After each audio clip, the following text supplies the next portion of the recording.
এই চালু করে ওইদিকে খাবারটা দাও। আঙ্কেল কিরে তুই এই সময় স্কুলে না যাই এখানে কি করতাছিস?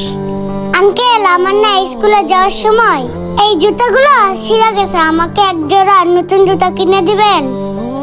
এই দেখ, এমনিতে হোটেলে বেচা কিনে নাই, এখন তুই এই জায়গায় আসছস, আইসা বলতাছস এক জোড়া নতুন জুতা কিনে দিবা? কেন এই জুতা কি ঠিক করে পরা যাবে না? তোর বাপ মা না মরে যাওয়ার পরে আমার গাড়ি একটা বোঝা চাপায়াত হয়ে গেছে। দেখ তোর আর স্কুলে যাইতে হবো না। দেখ তুই এই বই খাতা ব্যাগ বাসায় থুইয়া হোটেলে আইসা কাজ কর, সেটাই তোর জন্য অনেক ভালো হবে। এই তুই চুপ করে দাঁড়া আছস কেন? তোরে কি বলছি শুনছস? এই বই খাতা বাসায় রেখে হোটেলে কাজ কর। আর শুন, তোরে কোনো নতুন জুতা কিনে দিতে পারবো না, তুই এই পুরাতন জুতা ইউজ করবি।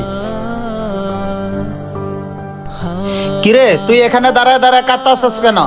তোরে কি খারাপ কিছু বলছি? আর কাজের কথা বললেই চোখ দিয়ে পানি আইসা পড়ে, নাটক করো না? আচ্ছা আঙ্কেল, আমি এইগুলা বাসায় থুইয়া এই হোটেলে কাজ করতে আইতাছি। ওর বাপ মা মরে যাওয়ার পরে আমাকে বিপদে ফেলায় হয়ে গেল, ওর ঝামেলা আর মাথায় নিতে ভালো লাগে না। কাজ করার কথা বললেই নাটক শুরু হয়ে যাগা। কিরে ভাই, চালু করে খাবারগুলা দেন, কখন থেকে আইসা বইসা রইছি।